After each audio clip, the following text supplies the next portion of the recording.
сәлеметсіздер. Сәлеметсіздер ме? Менің есімім Перизат болады және менің қызымның есімі Аяла. Аяла.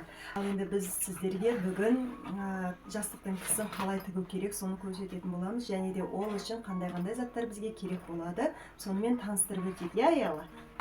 Бізге керек болады мына заттар. Аяла, мынаның ішінде қайсысын танисың сен?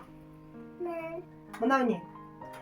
Мынау бізде метр керек болады.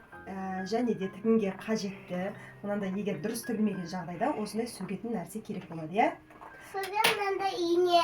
Мынандай ине, және де мынандай сызатын сабын керек болады. Мынау не, Аяла, сен екеуі? Қайшы. Қайшы, мына екеуі. Қайшы. Дұрыс айтады. Мынау мата кесетін қайшы, достар. Және де мынау бізде кәдімгі жіпті кесетін қайшы. Сосын мынау не? Мынау бой, сонда да бой дәзет. Сызғыш, иә? Сызатын. Сосын бізге қажет мынау? Мынау дәсқа керек болады.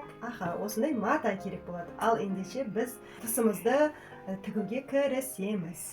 Жастықтың тысын тігу үшін бізге бірінші ені мен ұзындығын өлшеп алу керек. Ол үшін бізге сантиметр, яғни сызғыш және де метр керек болады. Қайсысы ыңғайлы, кімге сонымен пайдаланады, иә қызым? Бұлай өлшейміз, мысалы, ені мінекей, жастықтың аяқта 40 дейді, және де бізде аяқта 48 сантиметр. Ені және де ұзындығы, қызым, бұлай өлшейсің, иә?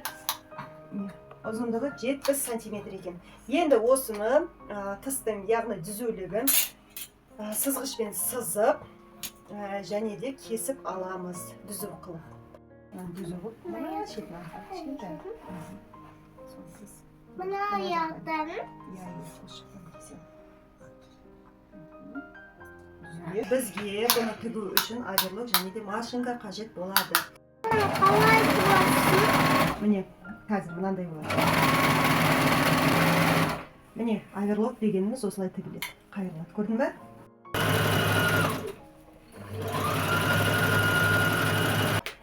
Жастығымыздың тысын барлық жағын тігіп қойдық, аверлоктап қойдық. Енді осыны үтіктейтін боламыз қазір. Бұлай үтіктейсің. Бұлай болсын. Әден жастықтың сызды. Өзіңізге осындай керек болатын болса, осы үлгі бойынша тігетін боласыздар. Аяла, саған осы жұмысымыз ұнады ма? Әне, бізге осы жұмысымыз ұнады. Барлықтарыңызға үлкен рахмет.